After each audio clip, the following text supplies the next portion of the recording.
Hey, everybody. Welcome to Grilling at the Green. I'm JT. How is your golf game this week? Well, mine got better in the last couple of weeks, believe it or not.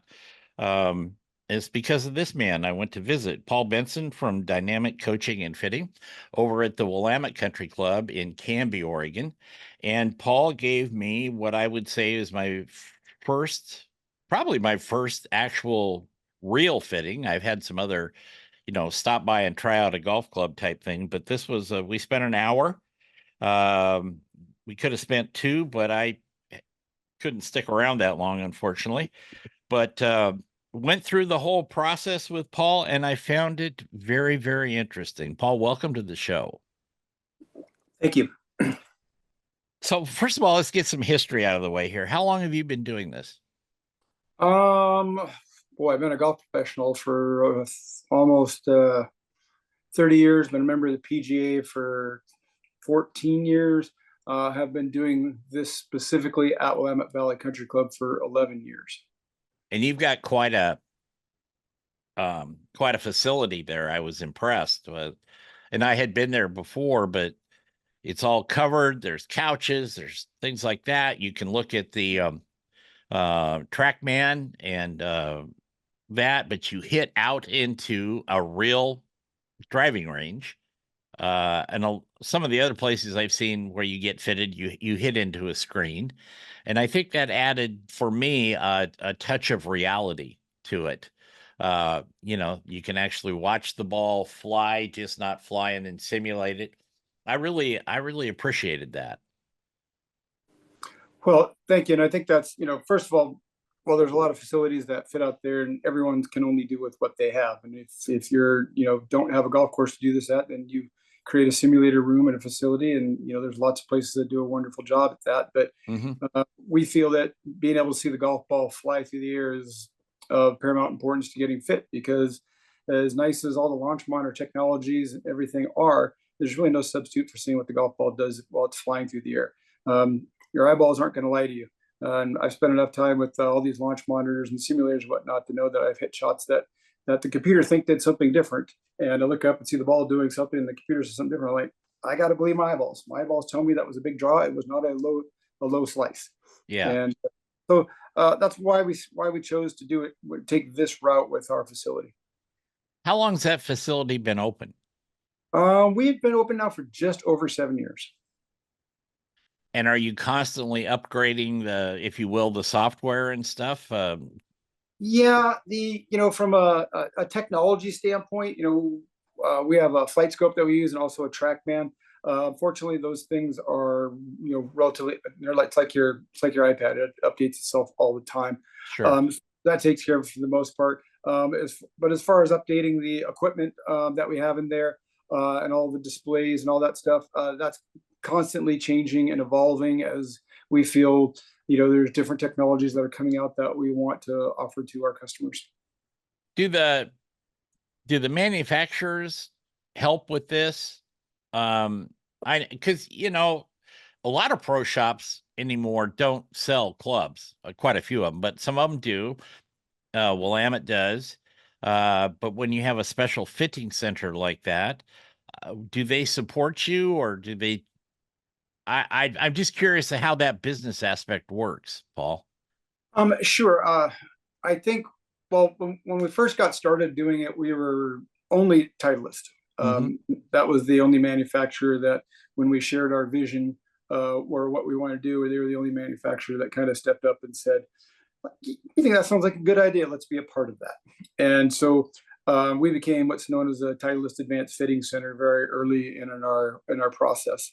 Once we did that, and the other manufacturers sort of came in and take a look at what's going on, and they went, "Oh wow, look what these guys are doing! Look at the facility has. We'd like to be a part of that." Most facilities out there, and certainly not Willamette, when we talk about on-course or off-course facilities that sell a lot of equipment for manufacturers will actually support us. And it's not the right term to say they give us the tools to fit with. They lend them to us.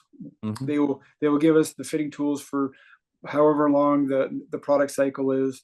If it's a year product cycle, we get to use those tools for a year, and then we send them back, and then they will replace them with something else. So they're constantly updating our tools and technology. Some manufacturers it's every 2 years, some it's every 18 months, and some it's every year. So there's kind of a constant moving of inventory in and out through the performance center through the course of a year. I think that's kind of, to me, it could be almost, of course, that's not what I do for a living, but it could almost be overwhelming if you think about everything that goes into the tools you're using. You've got, the TrackMan and those programs, they update. There's new versions of that. You talk about the clubs, but also the shafts, the grips, the everything from top to bottom. There's a lot of, and no pun intended, there's a lot of moving parts to the equipment that you use there. It's true, and I think that's probably people always ask me how do you keep track of all that, and I guess I'll say it helps to be obsessive compulsive at times. But the one of the things that we do when we get new tools is immediately we watch people hit them, and it's obviously, but you're watching people hit what the new tools are doing, and they've given us these shafts and things like that, and we say, okay, the manufacturers tell us they do this. When we watch and we see what do they really do, and you learn pretty fast to sort of, what are the characteristics of certain shafts.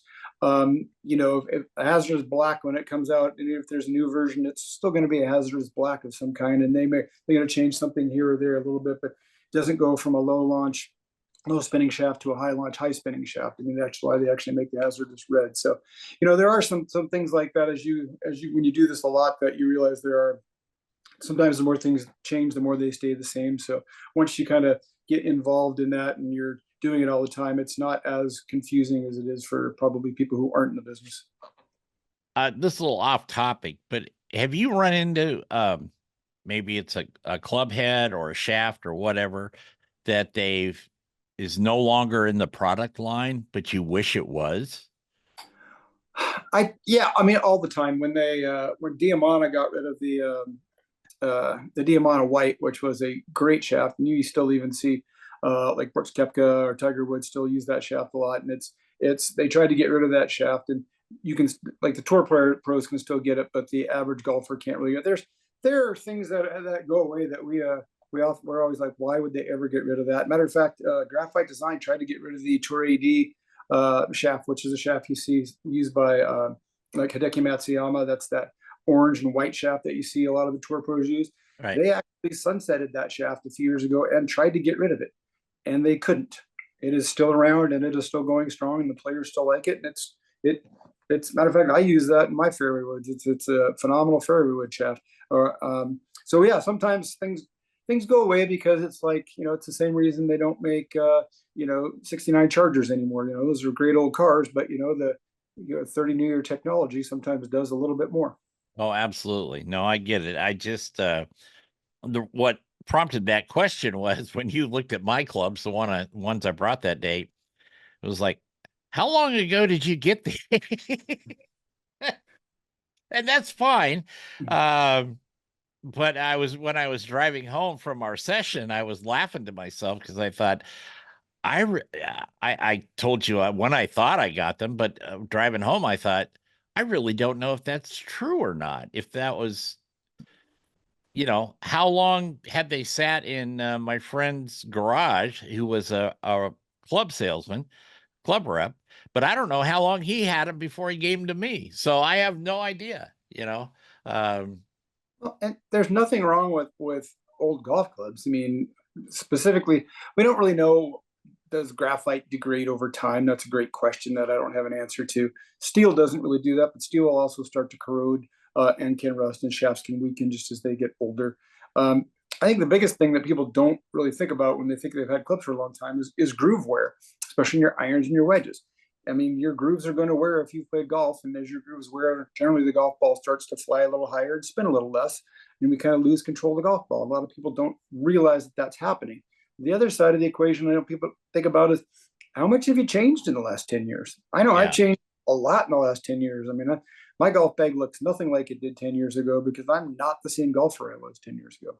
Yeah, absolutely. We're going to take a break. We're going to be back with Paul Benson from Dynamic Coaching and Fitting at Willamette Country Club in Canby, Oregon. And we'd like to thank the folks at Painted Hills Natural Beef, Beef the Way Nature Intended, and also the Oregon Crab Commission from Sea to Plate for supporting this show. And Paul and I will be back right after this. Welcome back to Grilling at the Green. Today we're talking with Paul Benson. Paul gave me a super fitting, I guess about 2 weeks ago, out at Willamette Country Club in Canby, Oregon. And for those of you who listen to this show in other parts of the country, we're just south of Portland here, about 30 miles, and Paul sets up shop there. Paul, this is the part of the show where I always ask our guests for a travel tip. And most of the travel tips are based around their clubs, getting the clubs there without any damage. If you're going on a weekend golf or a week-long golf trip overseas or across the country, whatever. But as a PGA professional, and doesn't necessarily have to be about clubs, Paul, what would your travel tip be for people? You put me on the spot there because I'm not somebody who actually travels a lot. So Okay. I have probably put my golf clubs into a travel case twice in my lifetime and taken them on a plane and gone somewhere. Every other time I've gone to travel somewhere, it's just been by car. So I am not a big travel person, but when I have traveled, again, it probably goes back to being a little obsessive about things. Club glove makes a great travel case. I do things like, you can put a strong arm in there, which actually is this little almost like mushroom cap thing that's on a big stick that gives some rigidity to the bag. And then I will even take like towels and wrap them around my irons so that when they're throwing my clubs all around, they stand a little bit of chance of not getting damaged. But when your clubs go on their plane, there's a chance that they're not going to come back in the same shape that you've got them. By the way, a lot of my customers come to me because I went somewhere and my driver got broken, so that night I need a new driver. That is so. I guess from that standpoint, it helps the business model. Yeah, I suppose so. We'd like to thank the folks at Weston Kia in Gresham, Oregon, Northwest #1 Kia dealer. Go out and see Jan and Jay on 223rd and Stark out there. Known those guys for my whole life, and they're great people. We're talking with Paul Benson today. Paul's got Dynamic Coaching and Fitting out at, like I said, Willamette Country Club in Canby. Can you, after you've done this a long time, we already established that, but when somebody walks in and after the first couple swings what their tendencies are? Yes and no. And this was sounds interesting depending on what we're really talking about. But one of my biggest things I try and do when I'm fitting somebody is I try not to prejudge, and I want to, like we did with you, we baseline what your golf swing is doing, and we take a look and we see we talked about all those variables and things that are happening at that. But I do this a lot, so I know that's a lot of people that will change over the course of an hour and a half to 2 hour fitting. And we're cognizant of the fact that we have to be watching what someone's doing and seeing, are they changing things like does angle of attack change, which is the club hitting up or down at impact. And lots of times club path and face angle will change too as a player gets more comfortable or starts to warm up. And we have to sort of factor that in. If they start off as a fader and end up as a drawer, we need to make sure that we are trying to figure out, is that normal or is that more of an aberration? That's where the player has to let me know, hey, that's why I was asking you to start it. Are you more a drawer or a fader of the ball? If they're typically a fader of the ball and they start drawing it, okay. We know today's probably not the normal for them, and then we see if that comes back to that through the course of the process. Well, as you saw with me, I'm kind of a natural fader. I mean, that's just the way I've hit it since I started playing golf a long time ago. And that hasn't changed much. Once in a while, I hit a draw. I don't even know how I did it, but I did it, and it always impressed myself when I do that. But my next question is, all of those different clubs, do you and fellow that works with you there, but do you actually go through and hit all those like club heads when they come in and try them out? Because the factory reps are going to come to you and say, "This is great. It's for a steeper approach or this or that or whatever it is." Basically their selling points to the public, and I'm not disparaging them at all. And then they'll tell you some stuff that they're familiar with, maybe their personal experiences. But do you actually go through and hit all those clubs? I actually don't usually go and hit all the golf clubs. And the reason being is I'm quite a bit larger than most people, and most of those golf clubs don't fit me very well. Yeah, And so I'm not particularly comfortably hitting them all. So, the like when TaylorMade launches they just launched new irons. We have a new P series, the new PMC, the P770 and 790 that literally I took out of a box just a couple days ago.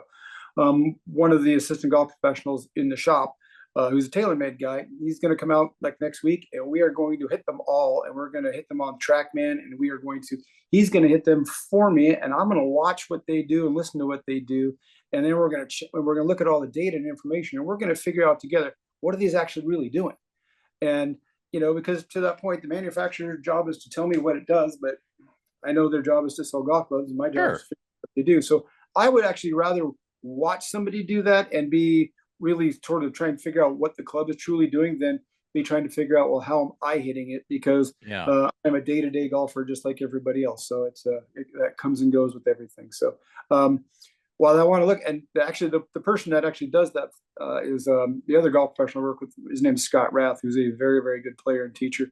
He'll sometimes go through that and do that. Scott's a really good player. He's one of those kind of players that can hit something 2 or 3 times. He's like, okay, and then he can tell you all about it, what it does. So I lean on his insight a lot with those things because he's just better at it than me. okay, well, I can buy that. I can buy that. I found it fascinating, the whole process, because when I had gotten fitted before, it was usually with a brand, you know, a brand of club, not a selection of clubs, if you will.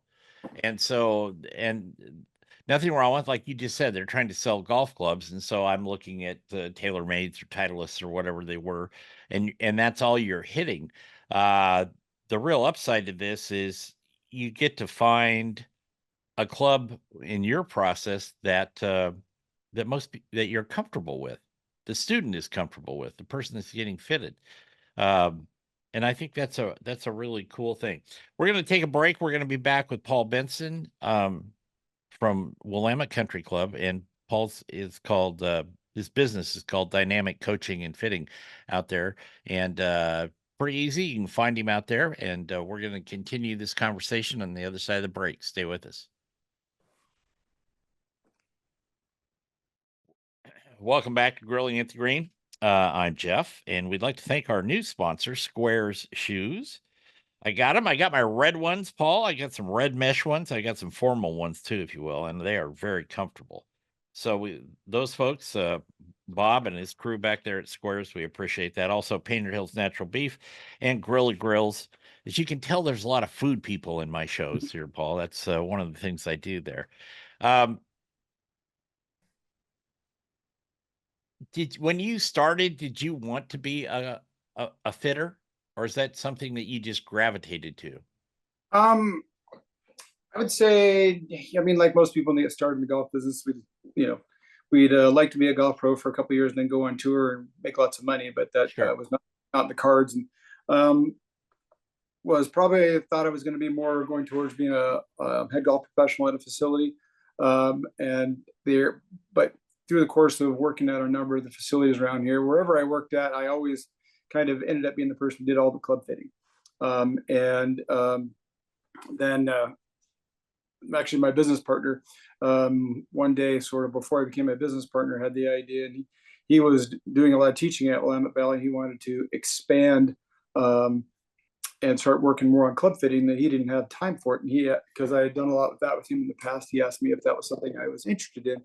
And it's always been probably one of the things I enjoyed the most about my job.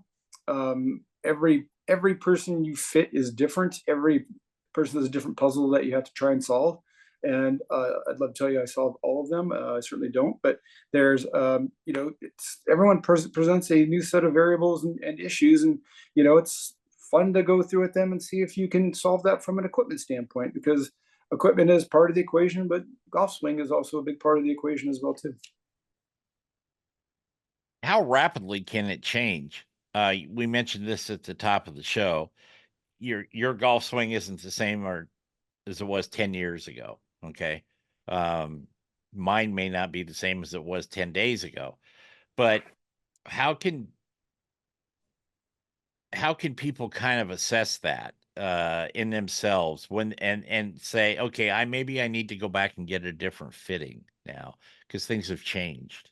Yeah, I think being honest with yourself is really sort of important. And I mean, I mean, what has changed in my life? I mean, and other than just the passing of time, I mean, have we, started running marathons, or have we, had an accident lately or something? Has there something gone that's had us change physically? Sometimes things happen like, you know, arthritis, something like that, or a bad back, which can cause us to start swinging differently. So, the answer to the question is always, if you feel things are changing, then we need to take a look and see, will changing equipment help us?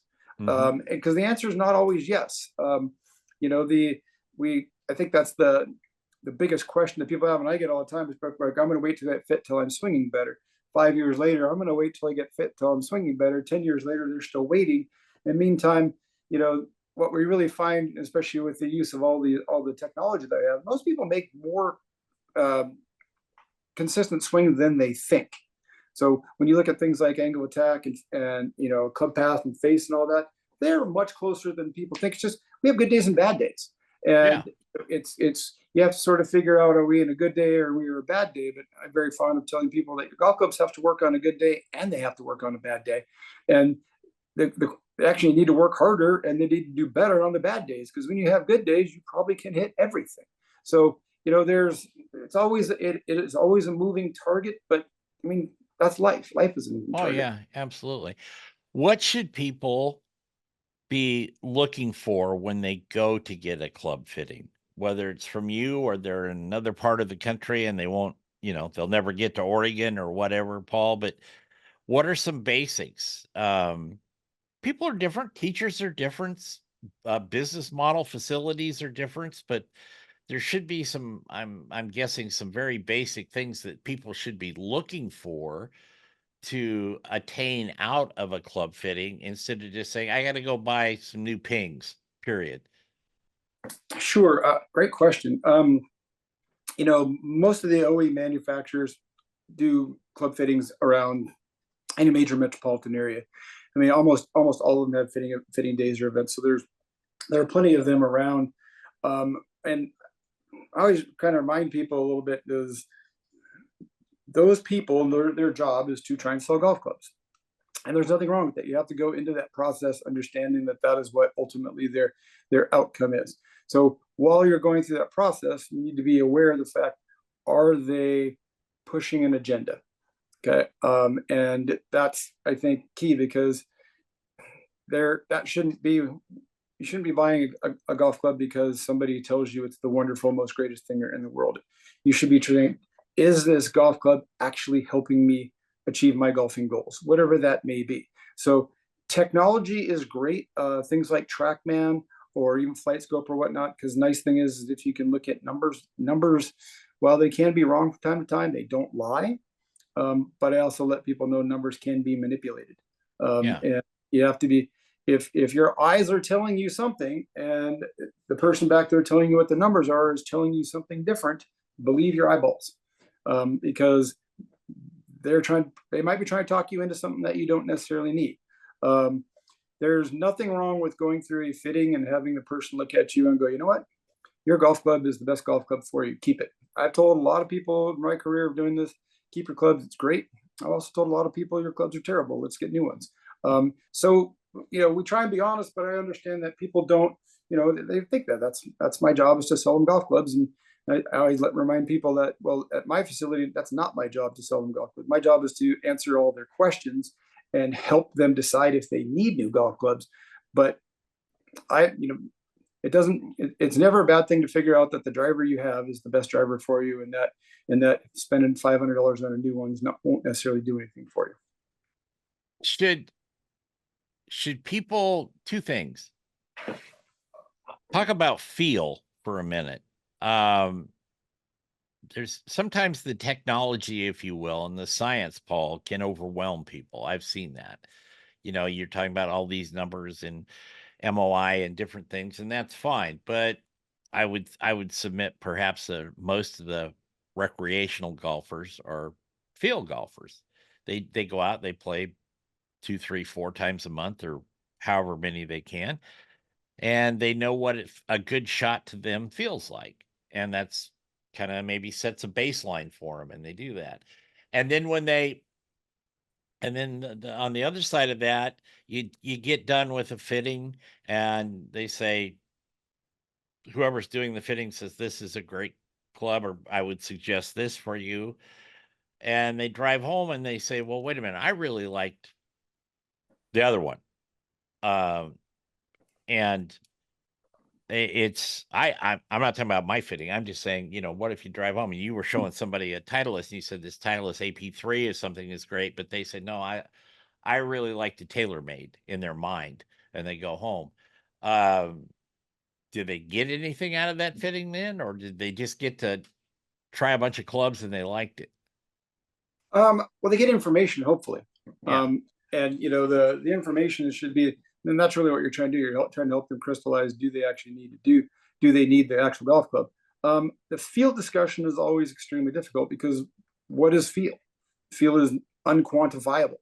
How you think something feels is different than I do. And what really boils down to is feel is what is normal or comfortable.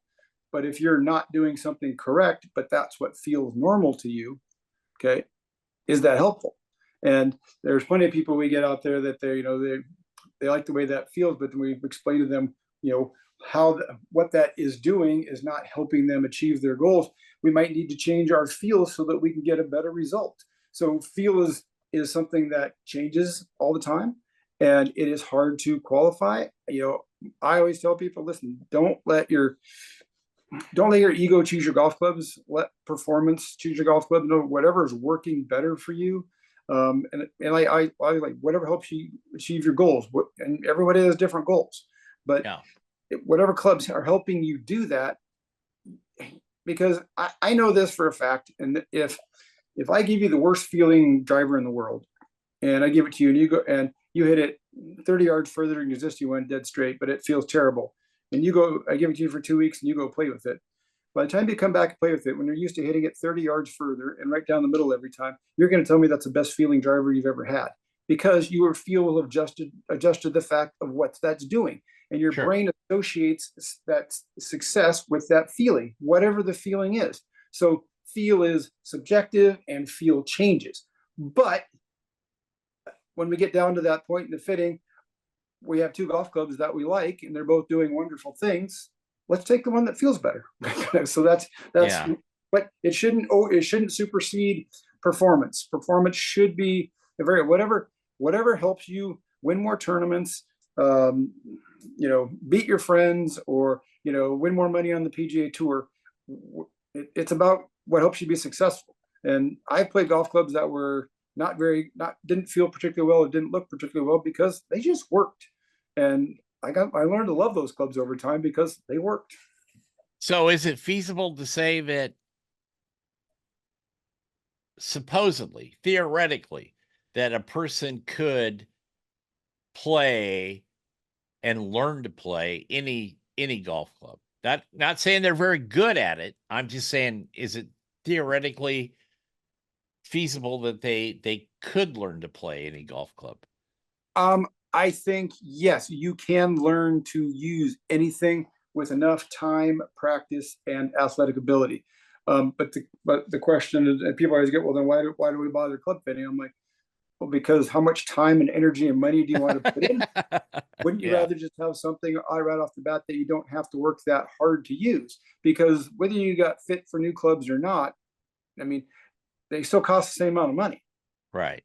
So, the new set of irons you bought off the shelf versus a new set of irons we went through a 2-hour fitting for, all we know is that after we spent the time going through with those irons, you should be a lot more comfortable. You've made the right decisions to help you get the golf clubs that you need. when you're grabbing them off the rack, it's an impulse buy. Those are, they're shiny, and Yep. shiny is nice, but do they actually work better? And sometimes the answer is yes. I've seen plenty of people get clubs off the rack that work great. But if you're somebody like me, I can't buy clubs off the rack. I mean, I can't buy clothes off the rack either. So, it's just there's my brain works the other way. I need to know where what all the variables are, and can I try and control or can I try and control as many of those variables as I can? Sure. We're going to take a break. Paul and I are going to come back, I hope, and wrap up the show. You're listening to Grilling at the Green on the Golf News Network, among other locations. Welcome back to Grilling at the Green. I'm JT. Today we're talking with Paul Benson from Dynamic Coaching and Fitting. I had a fitting with Paul a couple weeks ago. Again, we'd like to thank the folks, excuse me, at Oregon Dungeness Crab from Sea to Plate. Great stuff. We were filming in Eastern Oregon, and I'll tell you more about this later, folks, on another show, but we were filming at a small course over there, and I just happened to have taken some Dungeness crab with me, and we had a little crab cocktail at the end of the golf round. That was kind of fun. And also Hammerstall Knives and Heritage Cookware. They support us on the TV version of this show and on the Barbecue Nation show. And like I said, we're talking with Paul Benson from Dynamic Coaching and Fitting. Okay. No names in this one, Paul, but give me an example of a great success story for you when somebody walked in and they were just a train wreck with their gloves. And then after the fitting and they went in and got the proper clubs and came back and said, see, this is what I can do now. Unfortunately, I get that a lot. And there's one gentleman that I remember. He came in, a good player, may have been a 3 or 4 handicap, and he had probably a 30-year-old set of Hogan blades that he was playing, and it's golf ball real solidly, right in the middle of the club face. And we went through the whole fitting process with him, and we ended up with a brand new set of irons that he hit 25 yards further in the air than his older irons. And we had a big discussion about that, because while that's impressive to be able to hit the golf club that much further, I said, listen, if you get these clubs, you're going to have to relearn your golf game. Your golf game is going to change dramatically. And I said, can you do that? As I don't want you to go out and buy these new clubs and then you're a train wreck because you can't figure out how far anything goes. So we hit him a bunch more, and he said, I think I can do that. I think I want to do that. I think there's some advantage to me playing. So he did, and we gave him his fitting for him, and he went and bought his golf clubs from his course. And he emailed me a couple weeks later. He'd gotten his new clubs, and he'd gone out and played and shot 62 in his club championship, and won his club championship with his new irons. And he was really super ecstatic that what he had done and what he had found. And while he gave me a lot of credit, I didn't hit any of those golf shots. But that's the thing, is we're in the change business, and when you change golf clubs, your variables are now going to change, and you're going to have to relearn some new things. Personally, I like it. I think it's exciting. It's fun when I get new irons. I got to go figure out what do they do, because they do something differently than my prior set.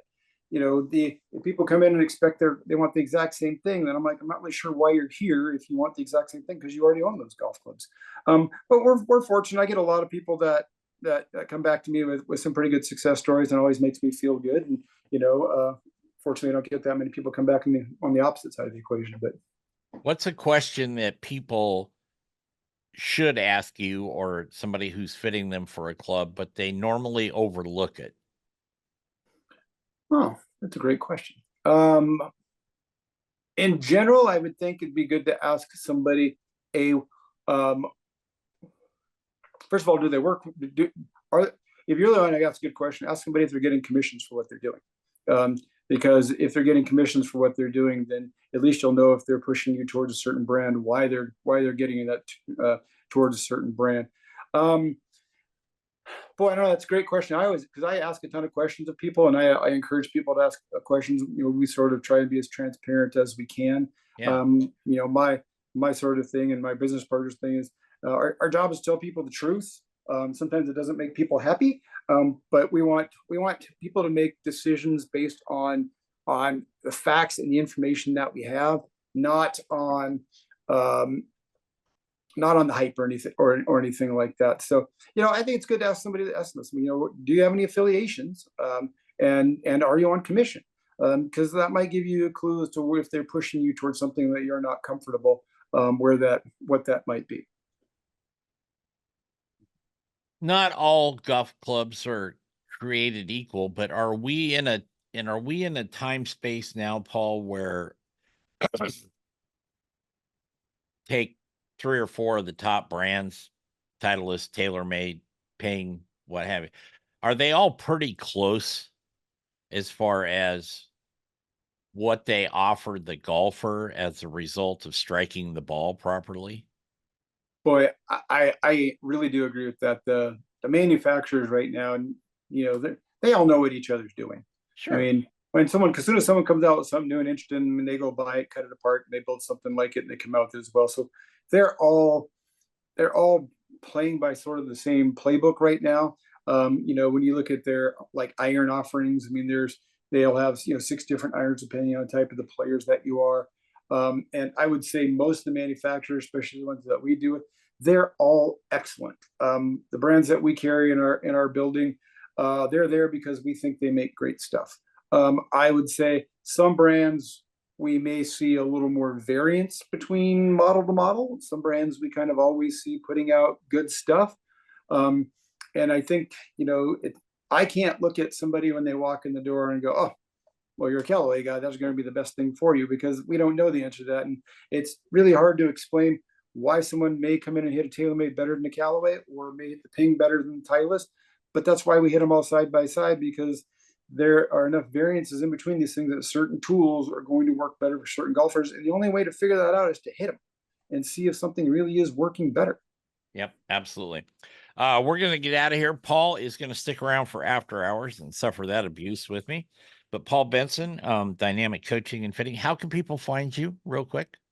Email address dynamiccoachingfitting@gmail.com. Or you can go on to Willamette Valley Country Club's website. There is a link to a club fitting link on there, and you can send an email in that way. I try my best to respond to everybody within 48 hours of sending an email. But that's probably the easiest way to do that. I think I'm trying to think we are doing. That's pretty much what we're doing right now, mainly. Okay. And if you just happen to be in the area, you're more than welcome to come in and stick your head in and ask a question. We're there. Scott's there. Gosh, this time of year he's there 7 days a week. I'm usually there Wednesday through Sunday. So There you go.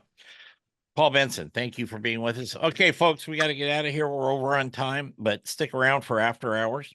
Go out, play some golf. Thank you, all of our sponsors. Go have some fun, and most of all, be kind. Take care, everybody.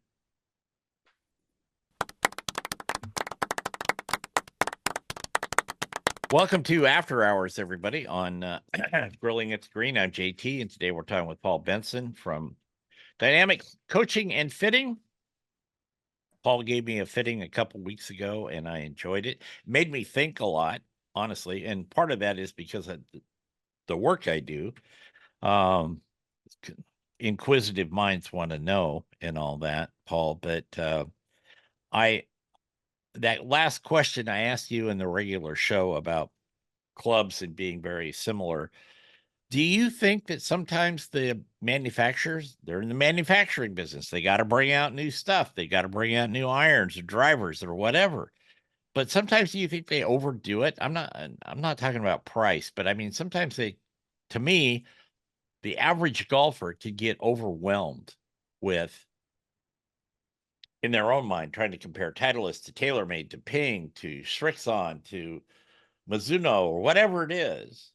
And then they come out every year or 18 months with a new line of irons or something like that. It's like, geez, guys, well, some manufacturers will come out. They'll have mid-launch drops. They'll drop up in the middle of the summer. Sometimes those product cycles can net down to every 6 months. Yeah, it's confusing enough for me to sort of keep track of that. And I always tell everybody, and that's why you test things and that's why you hit. But new, only thing I guarantee about new is more expensive, but new is not always better. Yeah. There are some club companies who, when they bring new stuff out and we look at it and go, it's not as good as the one they had before. And it's unfortunate when that does happen, but that is the name of the game. It is hard to always be on an upward trajectory. And they seem to cycle a little bit. Sometimes a company will have a real strong driver, and next year maybe not as strong a driver, and then 2 years from now another strong driver, and it's just that's why you test is you just don't know, and it's hard to look at it and say, well, XYZ brand always has a good driver. And I'm like, well, we'd like to think they do. Let's try and find out. Have you ever known a company to pull a particular line or model number after a year and say that their reason maybe it didn't sell as well, but the consumer market may say we didn't like that very much?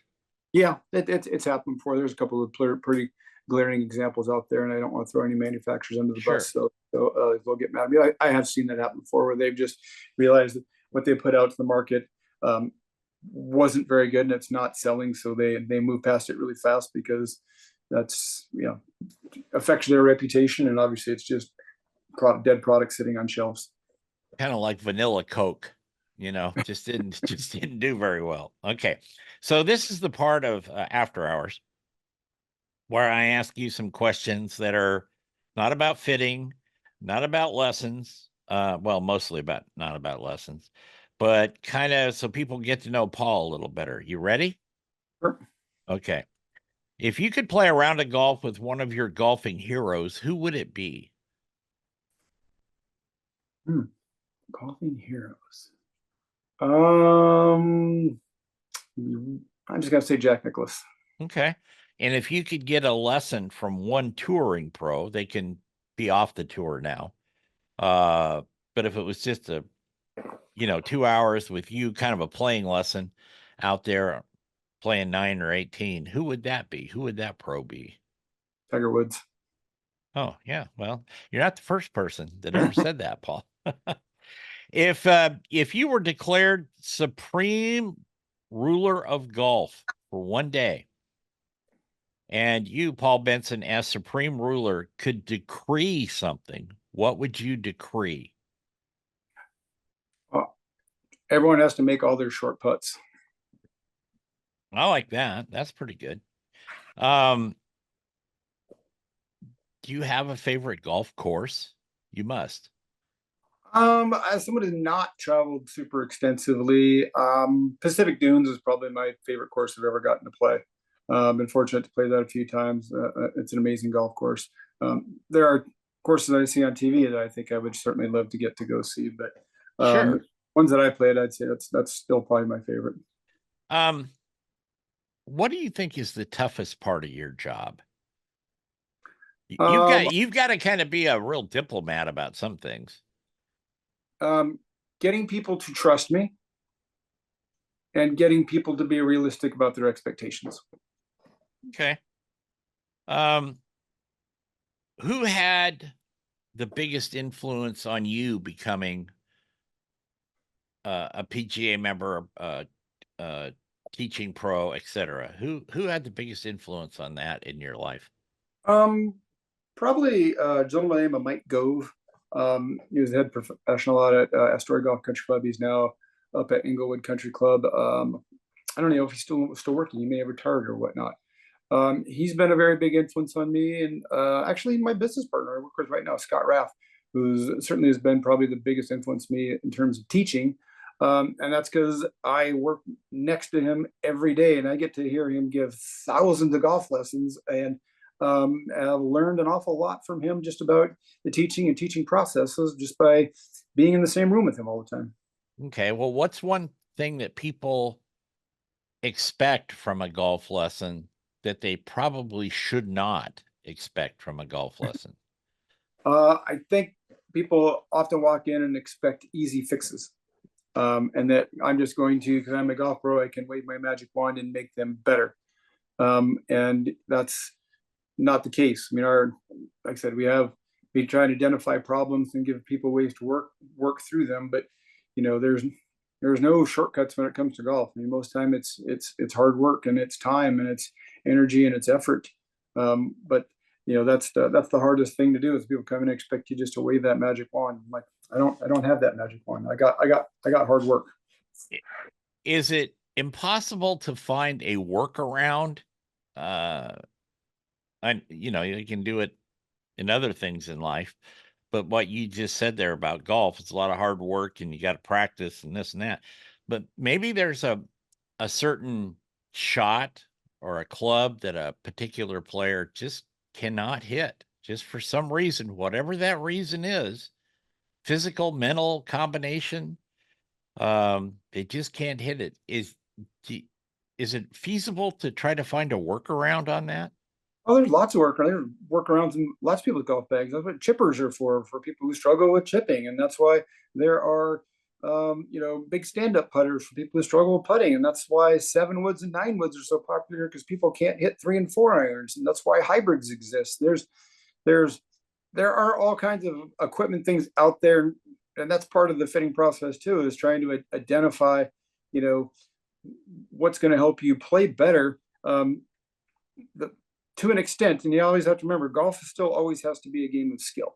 And I actually do believe in that, that has to be part of it. But can we find tools and equipment to help us with our shortcomings? Look, I mean, my golf bag's got tools in there to help me with my shortcomings. I mean, I'm no different than anybody else. So Sure. but that's why I have a 7 wood. I do too. Okay, here's something kind of fun. If you could dine with a historical figure, they can be no longer with us or they could be upright and breathing right at this moment. Who would it be and what would be on the menu? Any historical figure. Wow.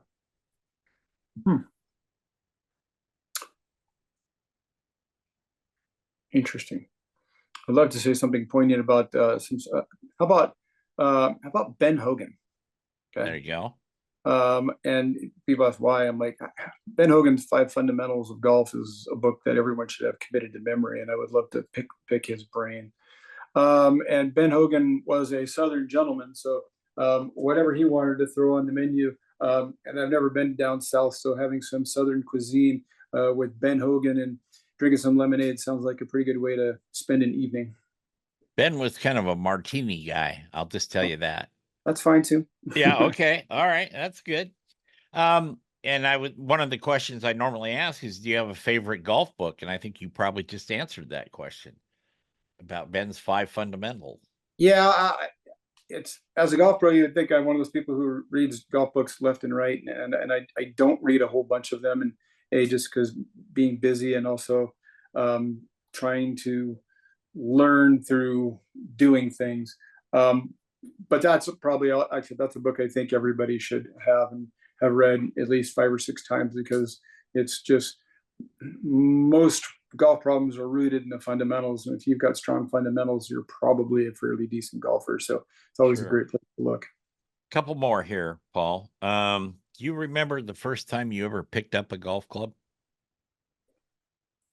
I don't remember the first time I ever picked up a golf club. I remember the first time I ever played and thought that this was fun and something that I'd like to do, but it probably wasn't the first time I had ever actually done it. And this was probably back when I was in high school, and some friends of mine decided to go play golf, and they, I'm sure I'd swung a golf club at some point, but they stuck some clubs in my hand and we all went out and played golf, and I had no idea what I was doing, and had a blast.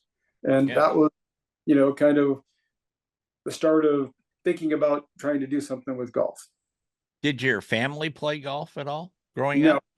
none of my family members play golf. Actually, my father gave me a set of golf clubs at some point. I think when I was in high school, an old set of Acushnet golf clubs, and I think I actually even still have those somewhere. And because I think my dad may have played golf at some time when he was younger, but he certainly didn't play golf when he was older. But no one else in my family plays golf except for now my daughter plays golf. Okay. Last question. If you could actually, besides everybody has to make short putts, but if there's one thing you could change about tournament play, what would it be? What do you mean And um, I don't know if I would say I'd change it. I would like people to take tournament golf differently. In other words, too, we see this all the time at our golf course. People go out and they're playing average rounds of golf in 4 hours and 15 minutes. And as soon as you put the tournament word in front of it, it's a 6 hour round of golf. Yep. And and I'm like, just go play the same golf you played the day before. Don't play any sort of special golf. Don't try and make it any different. Play golf how you play golf. And if we all did that, especially when we were playing tournaments, we probably would all play and enjoy the game a little bit better than when we all get so uptight because someone put the word tournament in front of our round of golf. True, true. Paul Benson, dynamic coaching and fitting at Willamette Country Club in Canby, Oregon. Thanks, buddy. I appreciate it. Thank you for the fitting. I really appreciate that. Well, thank you. Let me know if I can help you out with anything else in the future. Oh, you will. You'll be hearing from me. Wonderful. That's going to wrap it up for After Hours this week on Grilling at the Green. Thank you for listening. We want to thank Paul for Benson for being with us today, and thank all our sponsors. We will be back next week with another edition of After Hours. So go out, play some golf, have some fun, and most of all, be kind. Take care, everybody.